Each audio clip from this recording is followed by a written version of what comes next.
Well, hey, good morning, Frontline. It's just good to see all of you. If you're here in the room, it's good to have you. If you're joining, watching, listening online. Today we close out our series on money. It's called In God We Trust. We've looked at a couple different ways that we relate to money, and obviously it's a play on words, right? In God We Trust is imprinted on our money, but it kind of gets at that truth of, do we really? Do we really trust God, or is it easier, or do we operate out of a place a lot of times that we actually trust our money rather than Him? So as we close it out today, I was thinking about the Bible and a number of different stories all throughout the Bible that demonstrate people who were obedient to God, especially when it cost them something or it required them to do something, give something, sacrifice something. People who were obedient to God, who said yes to Him before they knew how it would work out. Often very simple acts of obedience led to very extraordinary outcomes that only God could orchestrate. And so some of those I wanted to share with you. Even if you're not familiar with the Bible, here's a couple quick illustrations. Moses was the leader of the Israelite people in the Old Testament. He led his people out of Egypt into the wilderness, where he led them for 40 years. But as they were exiting Egypt, Pharaoh came after them. So he sent the Egyptian army after them. The Israelites got trapped between this chasing Egyptian army and the Red Sea. And God says, extend your hands over the Red Sea. And so Moses has an opportunity. Does he be obedient? Does he do what God says? Or does he look for an alternative route? Does he try to get around it? And he's obedient. He extends his hands over the waters. And it says the waters of the Red Sea parted and the Israelites crossed on dry land. The next leader that followed Moses, his name was Joshua. They were in the wilderness. They came upon an enemy. That enemy was Jericho. And they were a fortified city. They had walls all around Jericho. And so here's the question that Joshua has. How are we going to get this city, God? If you've called us to conquer them, how? And God says, I want you to just march in a circle around them 7 times. That doesn't seem like it makes a lot of sense if you're talking war strategy. I don't know how familiar you are, but that usually doesn't work. But Joshua said, okay. And so they marched around 7 times. On the 7th day, they marched 7 times, and the walls of Jericho just crumbled down. Simple act of obedience led to this extraordinary outcome only that could have been orchestrated by God. Here's another one. Ruth, this woman Ruth, was very loyal to her mother-in-law. Both her husband and then her mother-in-law's husband passed away, and so she had the opportunity to go back to her own family, but she actually decided to stay with Ruth. Just a very godly woman, stayed with her, stayed connected to her, sacrificed for her, and what ended up happening is her story became grafted into the lineage of Jesus, a very simple act of obedience that had a pretty extraordinary outcome. The last one's one of my favorites. It's a little boy whose mom probably packed his lunch that day. Jesus was teaching a large group of people, 5,000 that were in attendance, and it's lunchtime and people are hungry, and this little boy has his lunch, right? 5 loaves of bread, 2 fish, 5 fish, 2 loaves. You look it up. He had one of them. He had his sack lunch. Then he offers it up to Jesus, and he goes, here, you can have this. And what happens? The story plays itself out. Jesus feeds all of them. Small, simple act of obedience led to a pretty extraordinary outcome that could have only been orchestrated by God. See, God's not impressed, I think, by us taking risk. I think He's impressed by us being obedient even when it's risky. So that's what we're talking about today, is the obedience factor. Will we be obedient to God? Will we do what He has actually said for us to do? Will we do what He's put in the Bible and the invitation that He calls us to follow Jesus? Even Matthew 28, it says, go out and make disciples of all nations, baptizing them and teaching them to obey what Jesus had taught. We're talking about obedience today, and so to do that, we're looking at Matthew chapter 25. Jesus was teaching His disciples. He was also interacting with Pharisees, and He was talking about, someday the Son of Man's going to come back. Someday I'm going to come back. Someday I'm going to return, and here's what it's actually going to be like. Check this out, Matthew 25, verse 14. Again, it will be like a man going on a journey who called his servants and entrusted his wealth to them. Notice, it's not the servant's wealth, it's the master's wealth being entrusted to the servants. To one he gave 5 bags of gold, to another 2 bags, and to another 1 bag, each according to his ability. Then he went on his journey. This word entrusted, it was normal in this time for especially someone who was very wealthy, very powerful. They would take their finances and they would entrust stewards to it, people that worked for them, reported to them, people that they oversaw. He would entrust his wealth to him with an expectation that there would be a return, that you would take it, you'd put it to work, you'd do something with it. So the master entrusts his servants with his wealth, but it's a very significant amount of wealth. In fact, these bag of gold, right, or this bag of gold, it was actually equivalent to around 20 years of wages. So to one, he gives 100 years of wages. To another, he gives 40 years of wages. And to the third, he gives about 20 years of wages. And it says, each according to his ability. You following so far? So let's see what happens here if we keep reading. The man who had received 5 bags of gold went at once and put his money to work. Catch that, he went at once. He went immediately. He went right to it and he put the money to work and he gained 5 bags more. So also the one with 2 bags of gold gained 2 more, but the man who had received 1 bag went off, dug a hole in the ground, and hid his master's money. Here's what I want you to catch. The first 2 were obedient. The first 2 understood the assignment. In fact, I would argue with you, all 3 of them understood the assignment, but the first 2 understood, and their understanding led to an action of obedience. They took their master's wealth, they put it to work. I don't know if that means in the stock market, I don't know if that means real estate, I don't know if that means, small investments here and there, whatever it was, they took it and were diligent with the command that the master had left with them. Take this and turn something for it. Use it. Do something with it. The purpose we're talking about money today is because money is often a microcosm for how we relate to God or other people. The servants understood that the master had given them a task, a responsibility that they were required to carry out. And so their posture was, I'm going to be obedient to the master even before I know how it's going to work out. The first 2 had no idea that their profits would double the original investment. But here's what's funny about it. It was all the master's anyway. It was all his. Their job, their duty, their responsibility was to be obedient, to put it to work, to go after it, to work hard, and to be prepared for the day that the master returns to have something to show for it. But the third one does something different. Third one takes a shovel, takes this bag of gold, 20 years worth of wages, a significant amount of money. Takes it, finds a spot out back. I don't know if he goes to his yard, he goes to a nature preserve. I don't know where he goes, but wherever he goes, he digs a hole, he marks the spot, he remembers it, he puts it in the ground, and he walks away. He does nothing. If you notice even the text, it just says he went off. It doesn't say he went immediately like the first 2. It just he went off. He got to it when he got to it. He'll deal with it when it gets around to it. Before we go on with the story, I want to ask you, is there a servant in this story that you identify with? Is there one that you would look at your life, you'd look at maybe what God has given you or entrusted to you, you'd look at your time or your energy, your wealth, you look at your gifts or your talents, your skills. If you look at what God has given you, are you representative of one that you feel like, wow, I'm like the one with 5. I feel like I have an abundance. I feel like I have a lot. I have a lot that I've been entrusted with from God. Maybe you more identify with the middle one. I've been given some from the master, probably not as much as others that are around me or in my sphere of influence, but certainly more than others that are around me in my sphere of influence. I see myself in the middle. Maybe that's you, or maybe you're the last one. And you see yourself as one who goes, I haven't been entrusted with much.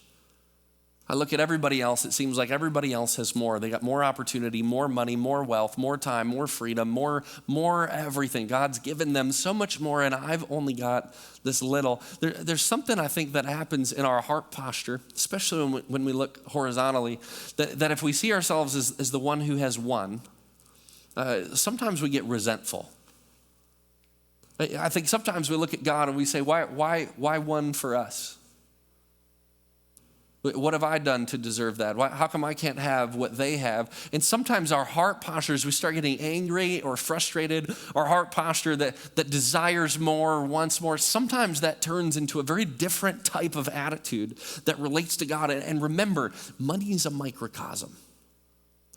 it's this small little window into maybe how we operate in a variety of different ways in our lives. Maybe you're the one that you go, I'm always overlooked at work.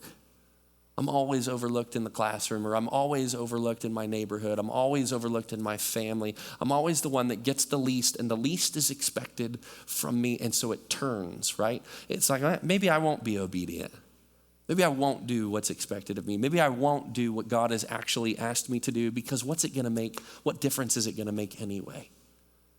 Which one do you identify with now? Man, if I'm being honest, I identify with all three of them at different phases or stages of life, sometimes all three at the same time. Just depends on what you're talking about.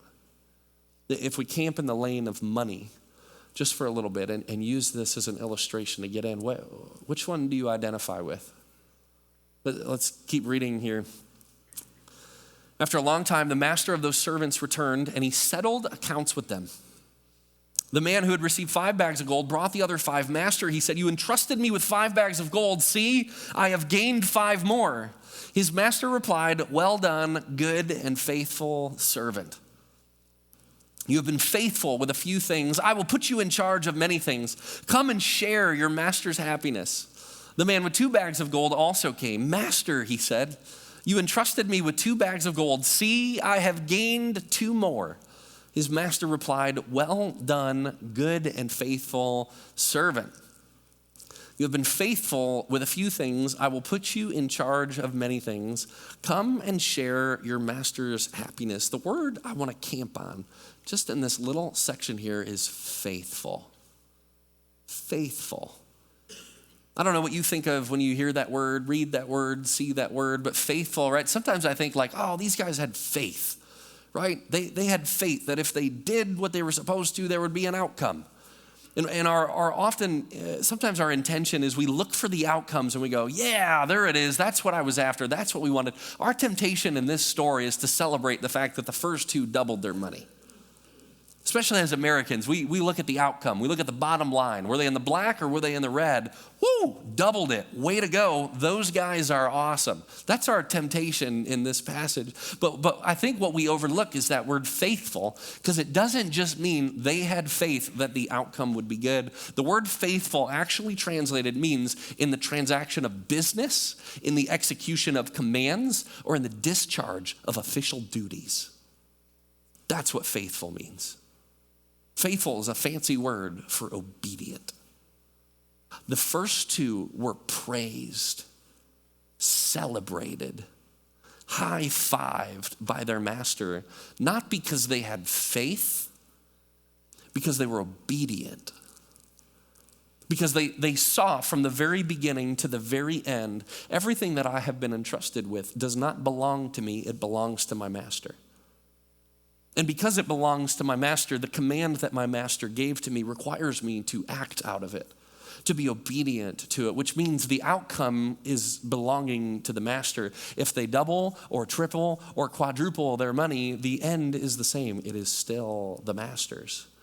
The only thing they can be held accountable for is their level of obedience. The first 2 are praised for it, celebrated for it. Remember, Jesus is the one teaching his disciples, saying, this is what it's going to be like when I come back. I will celebrate and high five the one that is obedient to me, not just in money, but in every area of their lives. But what about the one that's not obedient? What about the one that chooses not to? Here's what I want you to hear if we could boil it down to a statement. The statement would be this: obedience is the outcome that God is after. So often we're focused on, well, what's the outcome of obedience? That will determine whether or not I should do what I feel like I'm being told to do or asked to do or led to do. We look at the outcome. The outcome that God looks at is our heart of obedience. So let's read the last piece of the story here and see what happens. It says, then the man who had received 1 bag of gold came. Master, he said, I knew that you are a hard man. Notice how he starts. Notice the posture, the attitude. There's this undercurrent of like, Before I'm about to tell you what I'm about to tell you, I would like to tell you that it's basically your fault. That's how this is coming across. The word hard, this particular use of the word hard is only used a couple times in Scripture, and it actually means harsh. It is the same word that is used in the Bible to describe Pharaoh when Pharaoh was at his worst to the Israelite people, to God's people in Egypt. When he worked them harder and harder and harder, and then he took things that they needed to produce what he was demanding they would produce. That's the word that was chosen to describe Pharaoh as harsh, mean, wicked, unreasonable. That is how this servant begins his interaction with his master. I knew you to be a Pharaoh of sorts. I know how harsh you can be. Here, if we continue it, harvesting where you have not sown and gathering where you have not scattered seed. So I was afraid and went out and I hid your gold in the ground. See? Here's what belongs to you. Do you feel the difference of the tension between the first two and the third one? I mean, put yourself in the master's shoes, right? You have 3 kids. The first 2 function like that, and the last one functions like this. What's your posture towards number 3? Maybe you're a business owner and you have employees, and your employees come to you and they bring the same kind of report. The first 2 did what you asked them to do. The third one didn't because it was your fault. What's your posture towards that employee? I just want us to get at the heart here. It's not so much the outcome of obedience that the master cares about. The outcome the master cares about is obedience itself. Did you do what I asked you to do? Were you faithful? The third one just blames him. It's your fault. In fact, you're so harsh and you're so scary, and I worried that if I actually took what you gave me seriously, that what if it didn't go well? Then I can't imagine being on the other side of you. So instead of being obedient and risking it because of obedience, I decided to play it safe, and by play it safe meant disobedience. That's what I chose. That's what I've decided. That doesn't fly with the master, just like it doesn't fly with God. The opportunity he gives us is to be obedient, not to determine whether or not we'll be obedient based on the outcome. Who are you in the story? Who do you relate to? Who do you want to be? Like we said earlier, I don't think God is impressed when we take risk. I think God is impressed when we are obedient to him, even in the face of risk. His heart is obedience for his children, just like the heart of a parent is obedience for their child. Would you obey me? Would you follow me? Would you trust me? Because I can lead you to a place you cannot get to on your own. Because I can do far more with obedience than you can with effort if you will trust me, if you will follow me, if you will lean on me, even just like we were saying. I can lead you to a place you could never go to on your own, but it all hinges on obedience. Here's how the master responds to the servant. The master replied, "You wicked, lazy servant. So you knew that I harvest where I have not sown and gather where I have not scattered seed? Well then, you should have put my money on deposit with the bankers, so that when I returned, I would have received back with interest. So take the bag of gold from him, give it to the one who has 10 bags, for whoever has will be given more, and they will have an abundance. Whoever does not have, even what they have will be taken from them, and throw that worthless servant outside into the darkness where there will be weeping and gnashing of teeth." This is the same as the person that says, "God, I will not be obedient to you. I will not follow you. I will not submit to you. In fact, when push comes to shove, I will blame you for my own disobedience. And I honestly don't want anything to do with you because this is how I see you. You're harsh." It's the person that builds a life, a career, a house, a retirement, a legacy that revolves all around them. I refuse to be obedient I refuse, God, because what if it costs me? Brian talked last week about Malachi 3, how God gives us the invitation when it comes to our finances to establish the type of relationship that we have with him.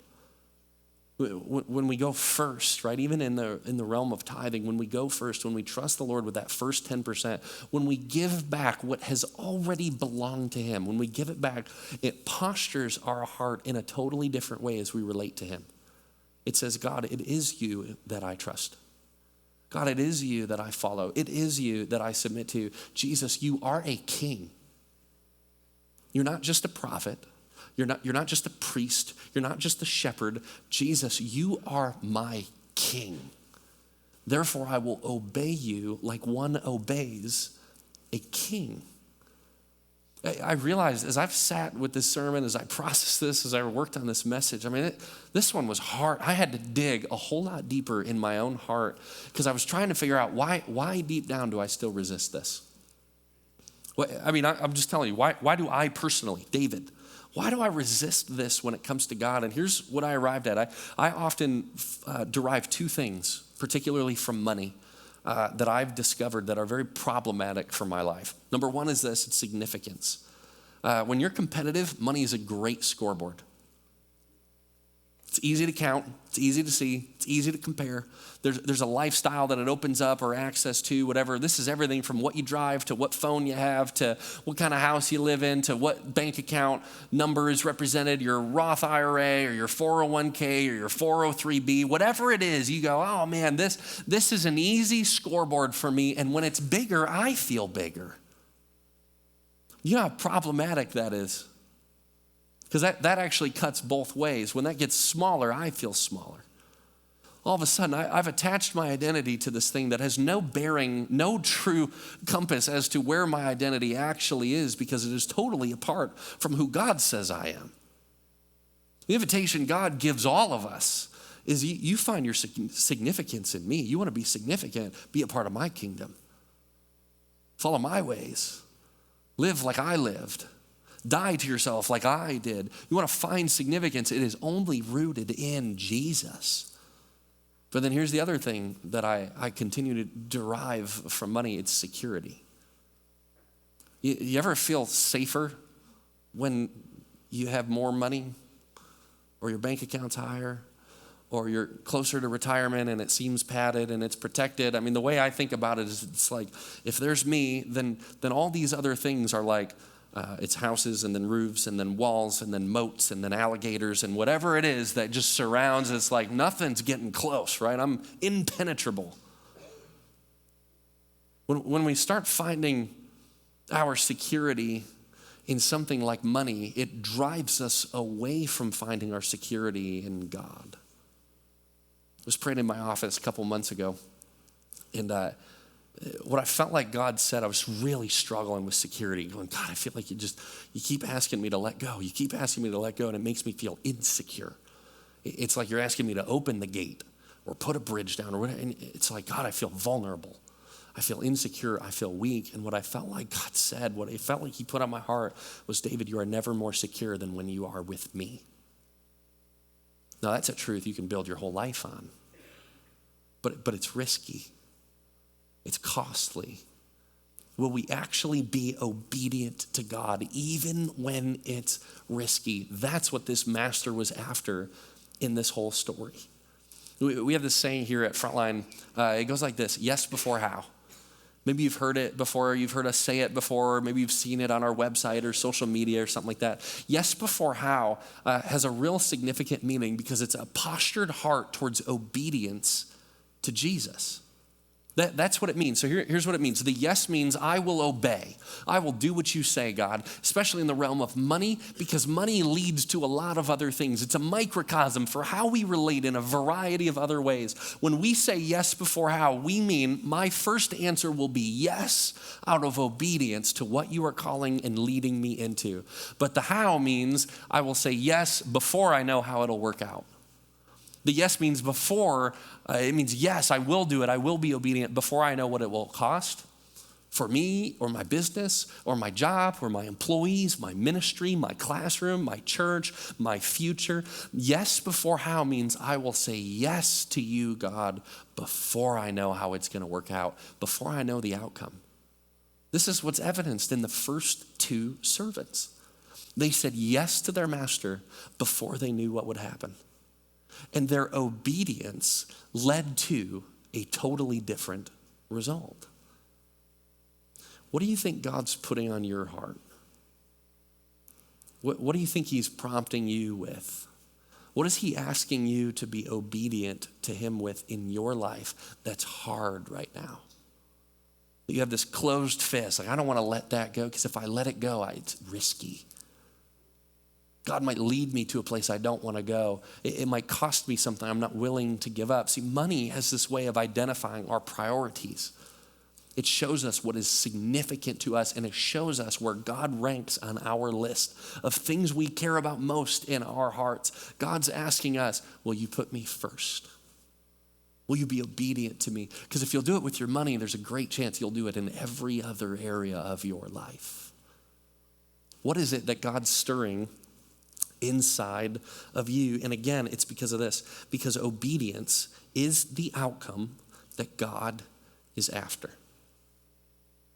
The truth that I'm wrestling with in my own life is that I will only derive significance and I will only derive security from the person of Jesus because what he has already done for me.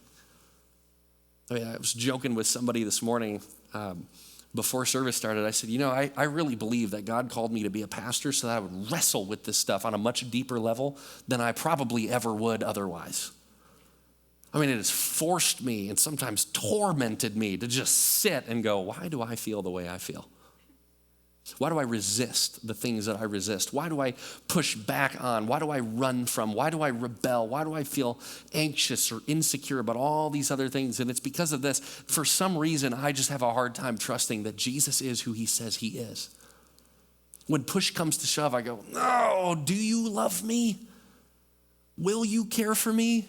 Will you provide for me? Will you lead me when it's so insecure or chaotic? It forces me to go.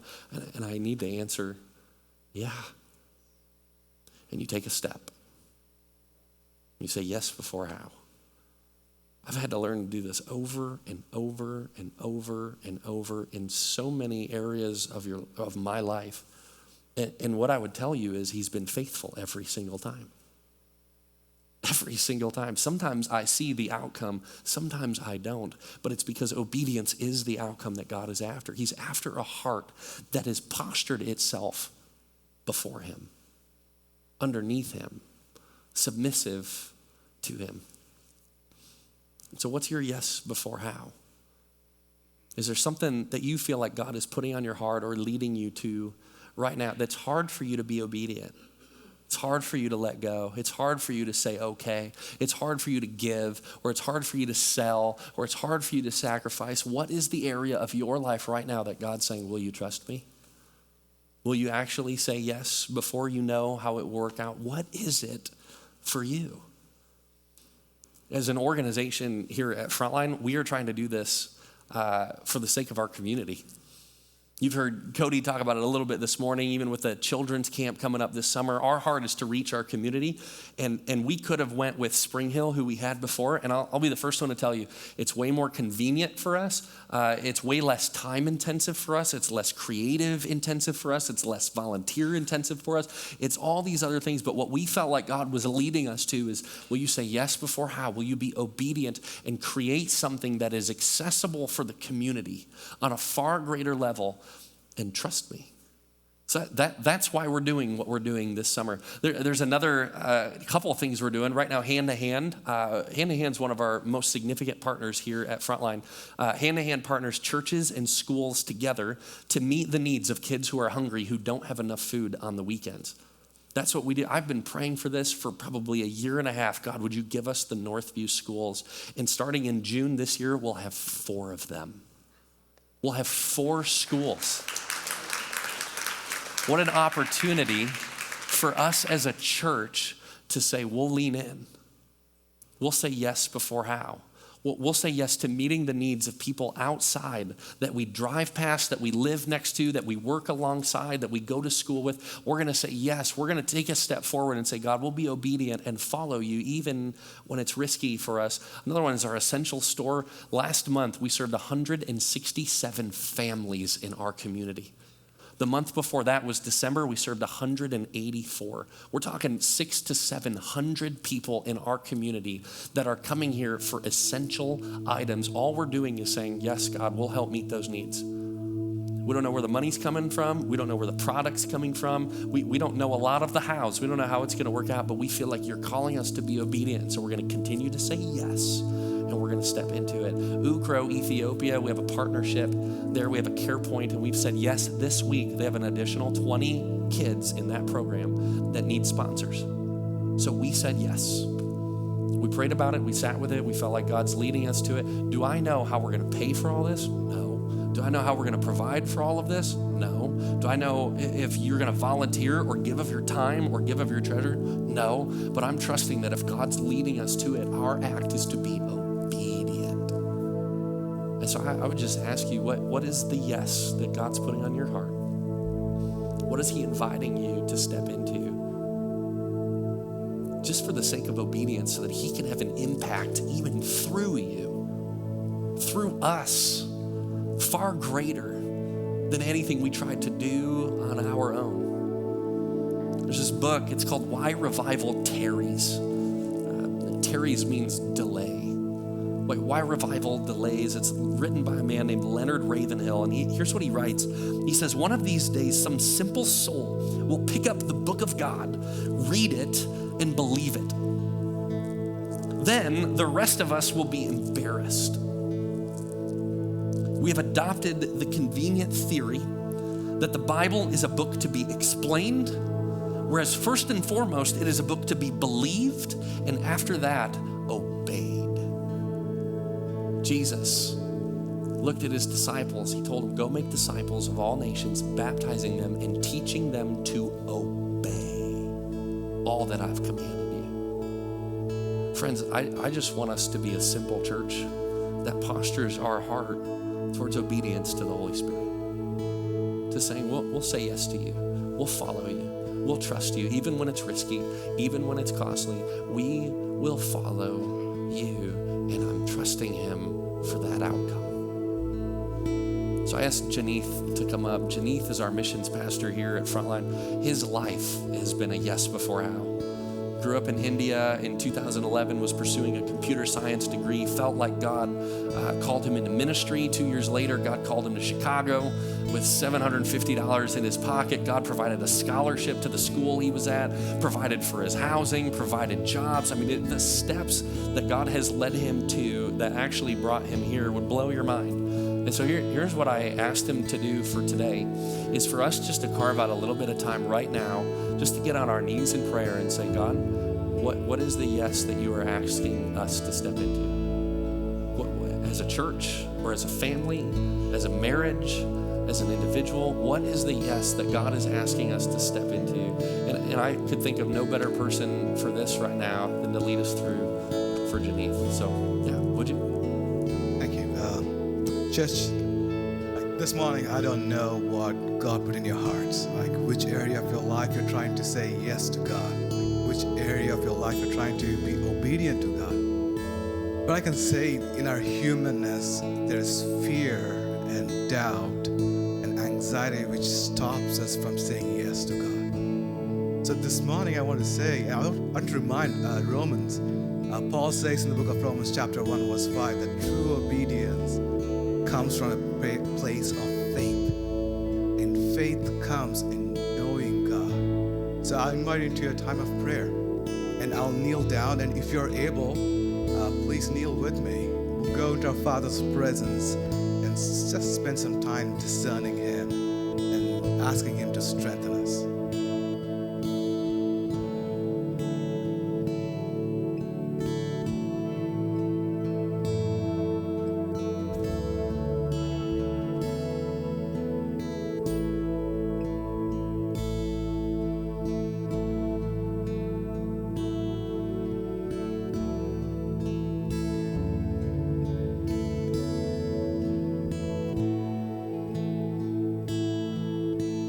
Father, Lord, we thank you for giving us this opportunity to come into your holies of holies, to kneel before your great white throne and look at you, to say thank you for calling us your sons and daughters. Thank you for holding our hands and saying that you'll never leave us or forsake us.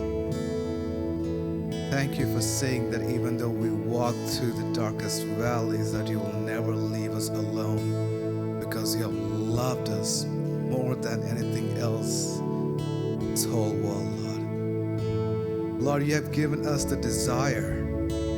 You have given us the heart to say yes, a desire, a spirit to say yes to you, to be obedient to you. But Lord, our flesh is fighting back against it.